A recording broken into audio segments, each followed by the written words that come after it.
The address alone used to mean something. Beverly Hills. 2 words that conjured images of palm-lined streets, immaculate lawns, and wealth so concentrated it seemed to generate its own gravity. For a century, this small city within a city represented the pinnacle of American success. If you lived here, you had made it. If you dreamed of living here, you dreamed of making it. But drive through Beverly Hills today.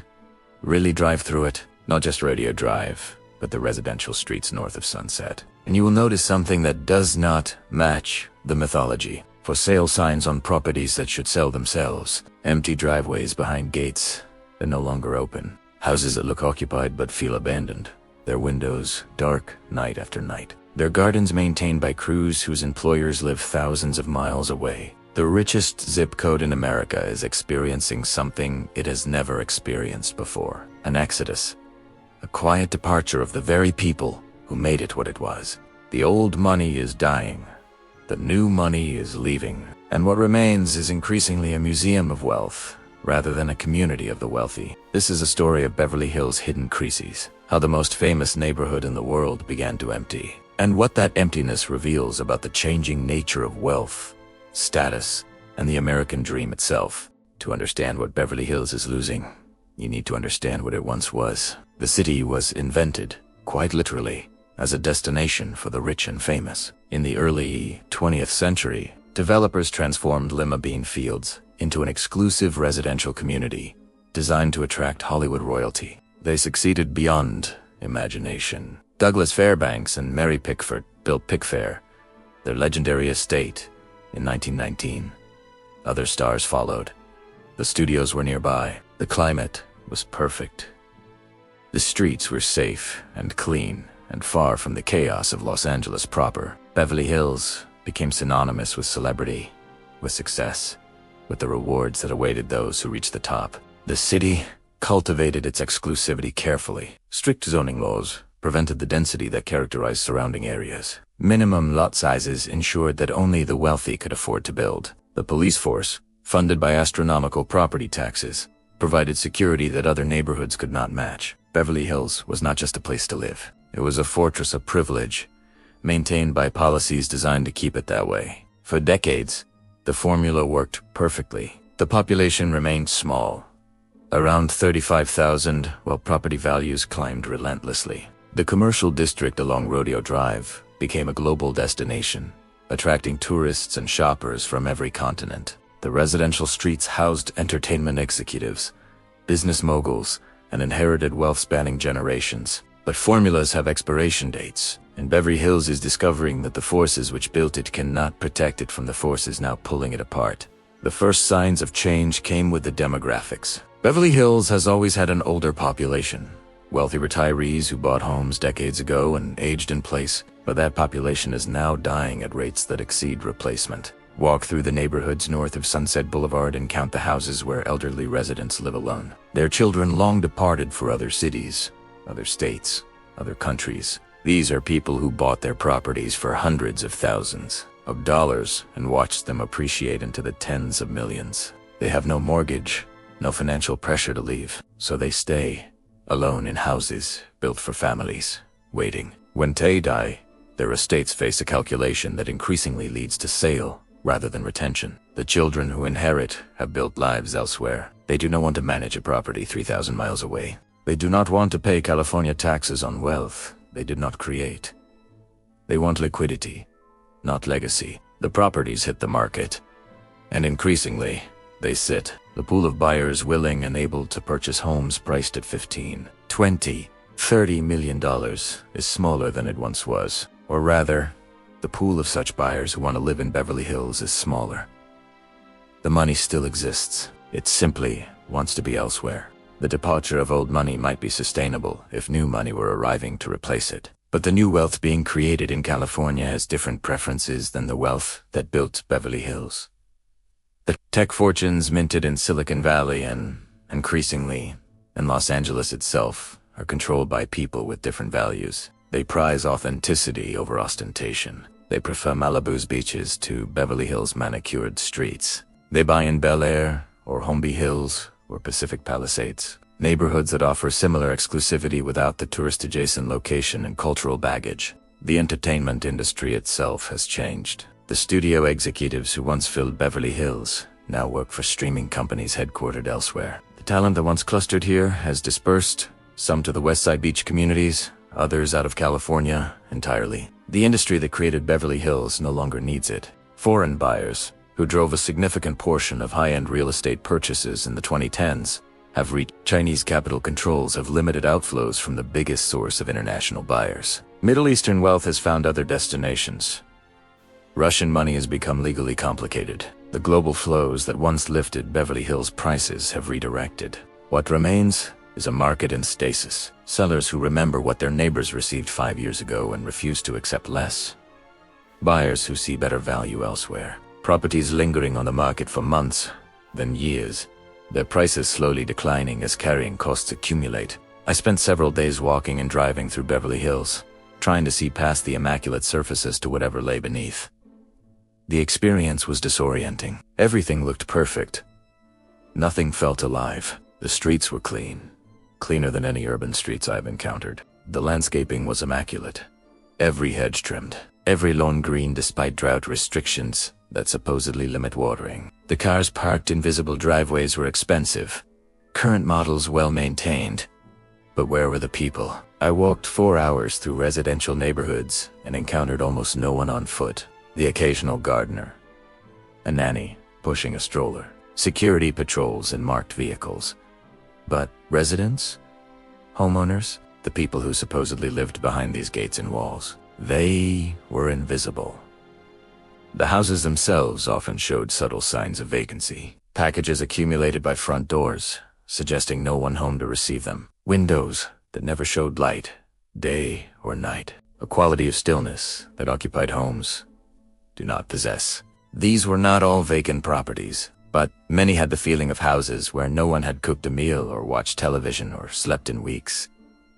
The commercial areas told a similar story. Rodeo Drive still attracted tourists, still displayed luxury goods and elaborate window arrangements, but the shoppers seemed more interested in photographs than purchases. The store employees, immaculately dressed and professionally patient, attended to browsers who would never buy. The restaurants were the most revealing. Beverly Hills has always been a place where the industry lunged, where deals were made over expensive salads and mineral water. The restaurants still exist. They still charge accordingly. But the tables were too available.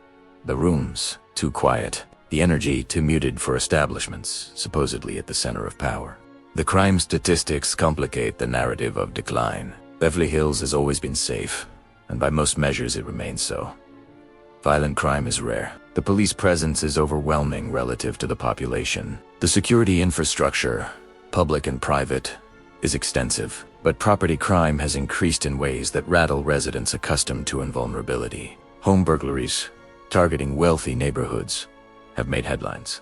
Follow-home robberies, where criminals identify victims at luxury stores and trail them to residences, have created fear disproportionate to their frequency. The perception of safety, which matters as much as safety itself, has eroded. The response has been predictable. Private security spending has increased. Walls have grown higher. Camera systems have proliferated. Armed guards patrol streets that once needed no guarding. The fortress mentality that always existed beneath Beverly Hills' gracious surface has become explicit and visible. For longtime residents, this represents a betrayal of the implicit promise that made Beverly Hills attractive. They paid premium prices and premium taxes for immunity from the problems that plagued the rest of Los Angeles. That immunity now feels conditional, dependent on personal measures rather than guaranteed by address. For potential buyers, the security concerns raise questions about value. Why pay $30 million for a house in Beverly Hills when a similar property in a gated community elsewhere offers better protection at lower cost? The premium that Beverly Hills commanded assumed safety. Without that assumption, the premium becomes harder to justify.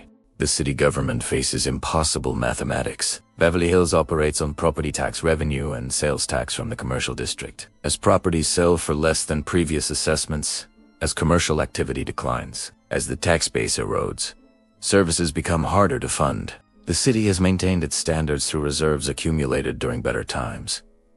The streets remain perfect. The police force remains large. The city services that distinguish Beverly Hills from surrounding areas continue, but the trajectory's concerning. Budget discussions that once focused on enhancements now focus on maintenance.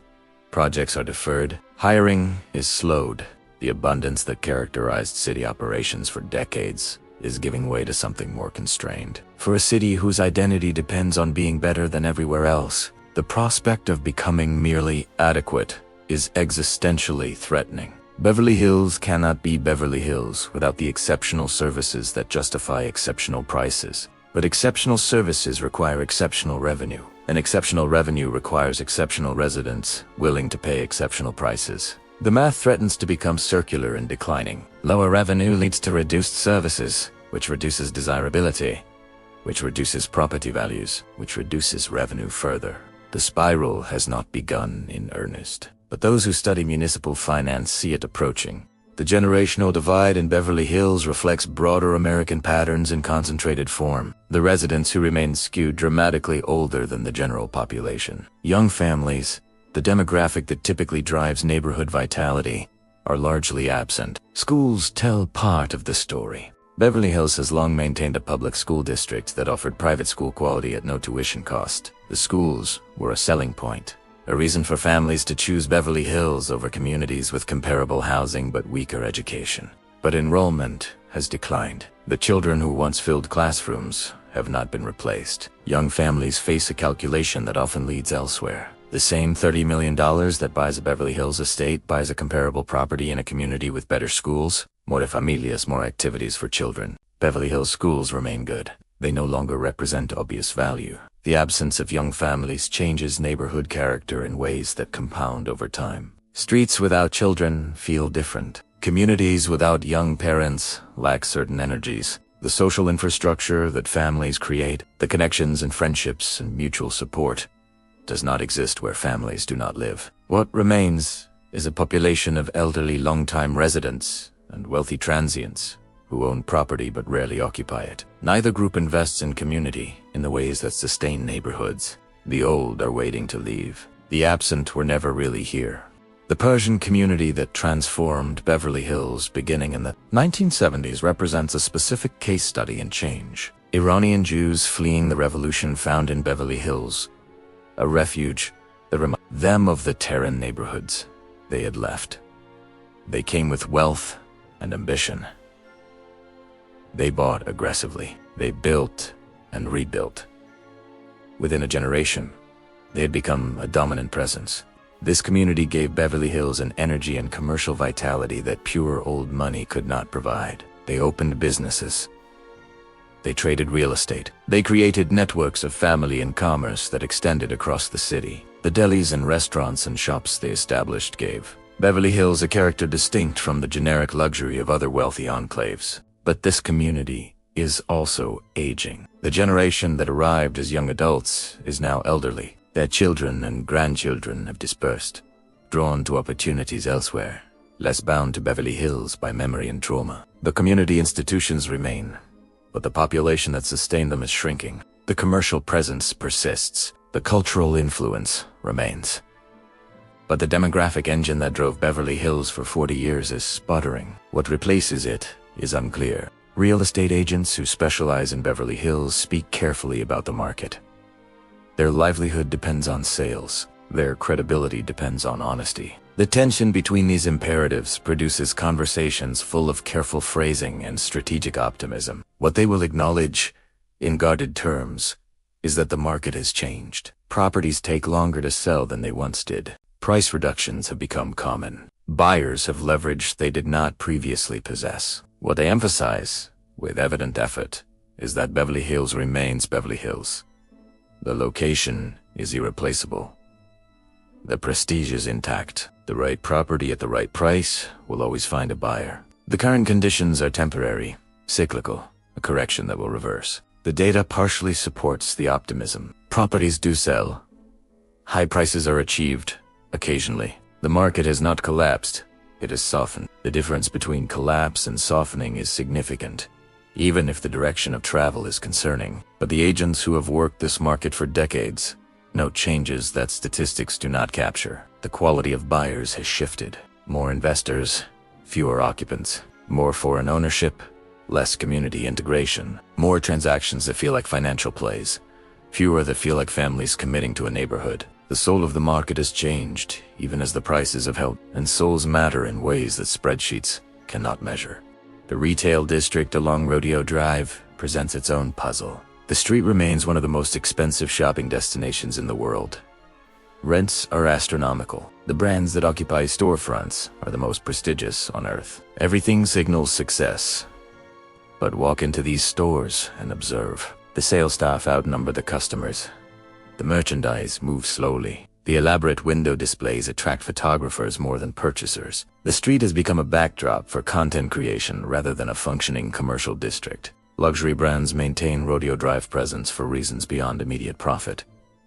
The address conveys prestige. The visibility supports global brand perception. The rent is a marketing expense as much as a real estate cost. This logic keeps stores open even when sales disappoint.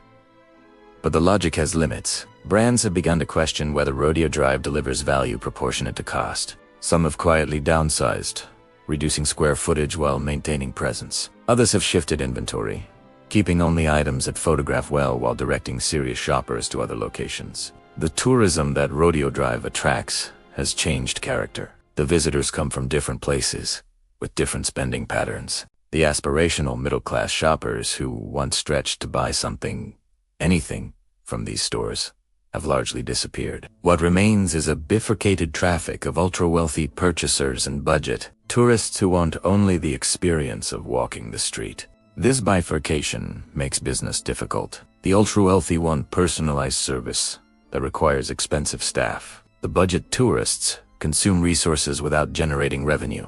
The middle that once supported retail has evaporated.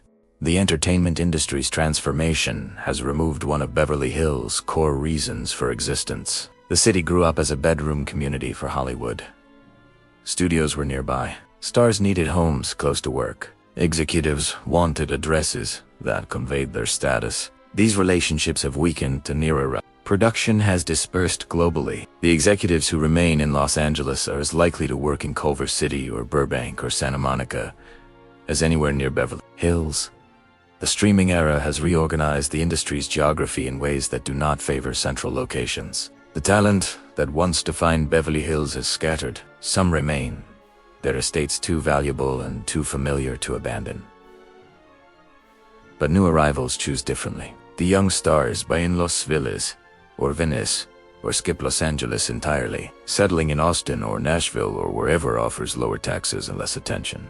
The meetings that once required physical presence now happen on video calls. The lunches that once sealed deals can occur anywhere. The clustering that made Beverly Hills a logical center has given way to distribution that makes any center arbitrary.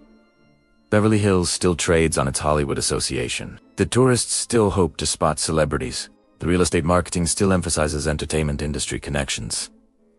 But the reality has moved on. The association is increasingly historical, a memory of what the city once was, rather than a description of what it currently is. The pandemic accelerated trends that were already in motion. When remote work became normal, when physical presence became optional, Beverly Hills lost much of its locational advantage. Wealthy residents who had tolerated California's taxes and regulations for access to industry and opportunity discovered they did not need that access. They could live anywhere and work everywhere. The calculation that had kept them in Beverly Hills changed overnight. The departure was dramatic. Moving trucks lined streets that had rarely seen them. Properties that had been held for decades suddenly appeared on the market. The destinations varied. Some went to Florida, with its absence of state income tax. Some went to Texas, with its business-friendly environment. Some went to Portugal or Dubai or the Caribbean, escaping not just California but America entirely. Those who remained watched their neighbors leave with complicated emotions. Relief had reduced competition for reservations and services. Concern about what the departures signified. Loneliness as the community thinned. The pandemic's end did not reverse the exodus. Some who left have returned, at least part-time, but many discovered they preferred their new locations. The feared mass return never materialized. The reduced population appears to be a new baseline rather than a temporary condition. Property valuations in Beverly Hills exist in a strange relationship with reality. On paper, the houses are worth tens of millions. Sales, when they occur, often confirm these valuations, but the market has become thin, with few transactions to establish prices. A house is worth what someone will pay for it. In a thick market, with many buyers and sellers, prices reflect genuine consensus about value. In a thin market with few transactions, prices can become detached from any consensus, floating on hope and inertia. Beverly Hills increasingly has a thin market. The properties that sell often have unusual characteristics, making them unreliable comparables. The properties that do not sell generate no data at all. The valuations that owners assume, that tax assessments reflect, that wealth calculations incorporate, may not survive contact with actual buyers. This uncertainty creates a kind of collective anxiety among those who have substantial wealth tied to Beverly Hills real estate.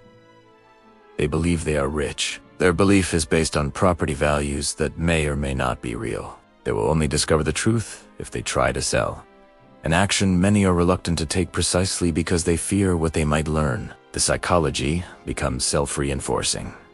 Owners hold rather than sell, hoping markets improve. The lack of transactions makes price discovery impossible. Uncertainty persists. Owners continue to hold. The market remains frozen. What future does Beverly Hills face? The question resists confident answers, but certain possibilities seem more likely than others. The city will not disappear. The location, the climate, the infrastructure, the brand name, all ensure continued existence. Properties will sell. People will live here. Beverly Hills will remain wealthy by any normal standard, but the nature of that wealth may change. Instead of a community of residents, Beverly Hills may become a portfolio of assets, properties owned by entities rather than individuals. Houses occupied occasionally or not at all. A city that functions as a financial instrument rather than a place where people live. This transformation is already underway. The ownership structures for Beverly Hills properties have become increasingly complex. LLCs and trusts and corporate vehicles have replaced individual names on titles. The purpose of ownership has shifted from residential to investment. The change is legal, logical, and deeply corrosive to community. A neighborhood of investors cannot sustain the institutions that make neighborhoods function. There are no parents to support schools, no residents to patronize local businesses, no voters to hold city government accountable. There is only capital, seeking return, indifferent to everything that capital cannot measure. Some see hope in Beverly Hills' enduring appeal as a symbol. The name still means something globally. That meaning has value that transcends current conditions. Perhaps new industries will discover Beverly Hills as Hollywood once did. Perhaps new wealth will choose to cluster here as old wealth departs. The bulls point to the city's resilience through previous challenges. Beverly Hills survived the Great Depression, multiple recessions, earthquakes, riots, and countless predictions of decline. Each time, the city adapted and recovered. Why should this moment be different? The Bears respond that this moment is different because the forces driving change are structural, not cyclical. Remote work is not a temporary condition. Generational wealth transfer is not reversible. Demographic decline cannot be wished away. The currents pulling against Beverly Hills are too strong to be overcome by brand name alone. The truth likely lies between these positions. Beverly Hills will survive, but transform. It will remain wealthy, but differently wealthy. It will continue to attract attention, but perhaps not residents. The city that emerges from current changes will share a name with the city that came before without sharing its character. Evening descends on Beverly Hills. The streetlights illuminate empty sidewalks. Behind gates and walls, houses show occasional signs of life. A light in a window, a car in a driveway. But many remain dark, their owners elsewhere, their purpose uncertain. The tourists have retreated to hotels in other neighborhoods. The workers who maintain the city's perfection have departed for homes they can afford. The restaurants that remain open serve sparse crowds. The streets that once saw parties and premieres now see mainly patrol cars. This is Beverly Hills in the 21st century. Still beautiful, still expensive, still bearing a name that resonates around the world, but changed in ways that those who live here, who lived here, who remember what it once was, find difficult to articulate. The crisis is hidden because wealth hides everything. The perfectly maintained facades reveal nothing of the uncertainty behind them. The high prices suggest health that may not exist. The continued presence of famous names obscures the departure of so many others. But drive through late at night, when the performances have ended and the maintenance crews have departed, and you can feel it. The emptiness that no landscaping can disguise, the silence that no security system can fill, the sense that something has departed and may not return. Beverly Hills sold a dream for a century. The dream of arrival, the dream of having made it, the dream of joining the elect in their paradise of palm trees and perfect weather. The dream still exists, but the dreamers are waking up, and what they find when they open their eyes looks less like paradise than they expected. The gates still stand. The walls still rise. The addresses still impress. But behind them, increasingly, no one is home.